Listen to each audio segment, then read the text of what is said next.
On Saturday night, Austin FC played St. Louis City in the first game of the 2023 MLS season, and what everybody thought this was going to be a really easy win for the Verde and Black, it really wasn't. St. Louis City shocked the MLS as they beat Austin FC in a 3-2 score, thus giving St. Louis City their first win in their club history. But for Austin FC, in my opinion, this left me speechless and really shocking to watch. But before I get to that, let's look at the starting 11. This again looked like the strong 11 we've seen before back in 2022, but with two new faces. Leo Bison pairing up with Julio Cascante in the defense area, and Giazzi Zardes starting in the number 9 spot, putting Max Cerruti on the bench. But two familiar faces we've seen before that got the start over other two players was Kolmanich starting over John Gallagher, and the one that left me like a head scratcher, Owen Wolf starting and putting Alex Ring in the bench. But overall, in my opinion, this was like a solid and strong 11 for Austin FC in their first game of the season.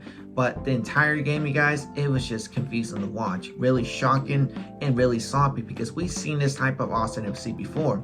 The first half, I like to call it the St. Louis dominance because the entire first half, St. Louis did a lot of pressing and they did their homework right. Because for Austin FC, our weakness has always been set pieces and a lot of pressing.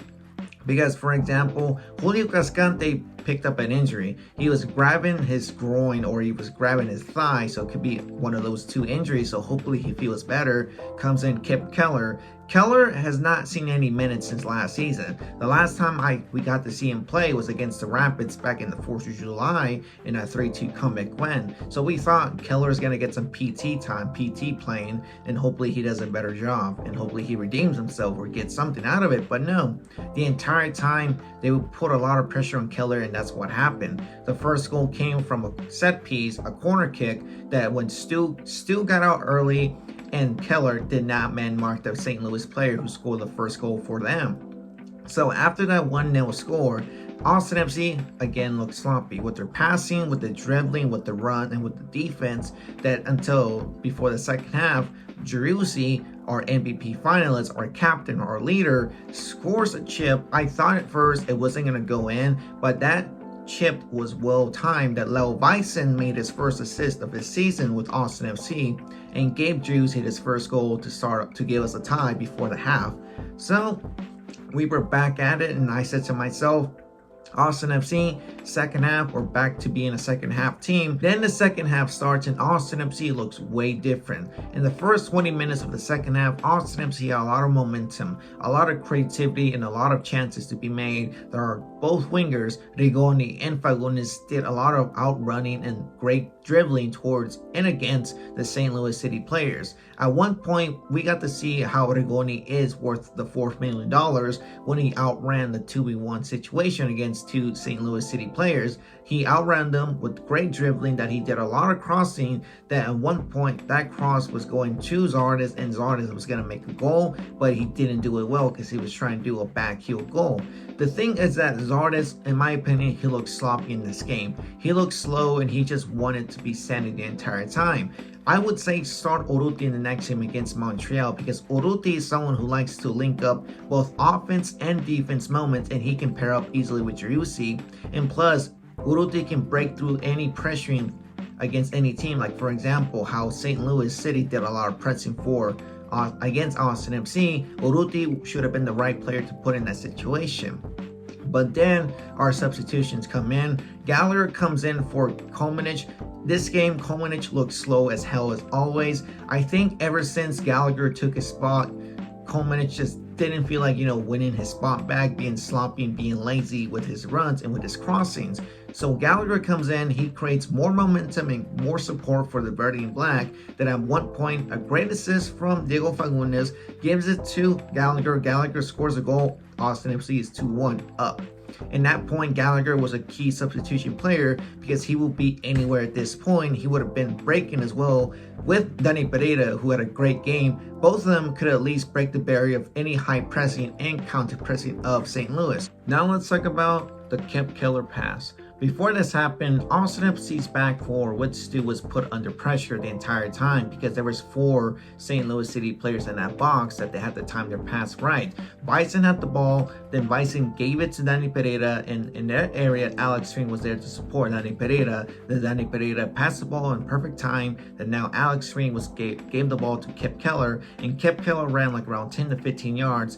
But he had so many options that in the left side of the field, John Gallagher was right there. But I don't understand what went through his mind to pass the ball back to Stu. But he did see, or we don't know if he saw, Jared Stroud. He gave the ball to Jared Stroud, and Jared Stroud scored the second goal to tie the game for St. Louis, a 2-2 score. Jared Stroud was an Austin FC ex-player. His time with Austin FC was, short time. That in this game, he did more with St. Louis in his 2 years with Austin FC. And I will give him praise because he put his heart out. But where was this Jared Stroud 2 years ago? We needed him, but he was on the bench the entire time. But for Kip Keller, I feel bad for the dude. He's young, and I hope he learned his mistakes because it's going to live with him no matter what. It's a career mistake. We understand that, but we have to be with him the entire season. Mistakes happen, or I would say shit happens, but you can, overcome them no matter what. And after that goal, Austin FC's momentum just died down. They were doing their best, but it couldn't happen or couldn't be restored. The damage already happened. So in the last 5 minutes of the game, St. Louis had a great counterattack that their number 9 striker, Klaus, the German Brazilian from St. Louis, scored the game winner. Again, a 1-to-1 Keller against Klaus could not be done. Keller did his best, but Bison was right there to support him. But Bison, little support that Klaus scored the game winner for St. Louis and scored the goal in the bottom post of the goal that Stu had a hard time reaching it.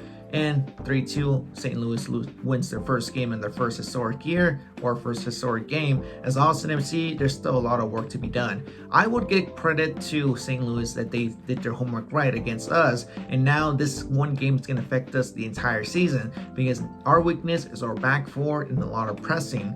I would say the next against Montreal, we start Gallagher instead of Colemanich. Gallagher with the link up of Fagundes, it always worked perfectly fine with the left side area to be secured. Rigoni, I would say give him another shot in the second game. This time put in Finley in the last 15 minutes because there's one thing that left me confused is why would we put Finley over Fagundes when Fagundes did a lot of support for us in this game against St. Louis. The last 15 minutes didn't do much. Now Owen Wolff and Alex Ring sought Alex Ring in this game because Owen Wolff had not a great game, to be honest. Alex Ring, who has a lot of numbers against these types of teams, he does the job for us well and probably give him the captaincy armband for this one game against Montreal. But I don't know what Josh Wolff has in mind for this game against Montreal because in my opinion, there might be a lot of rotational happening because before this game we have to be playing the CCL, the CONCACAF Champions League, against the Haitian club Violet AC, but that's for another topic.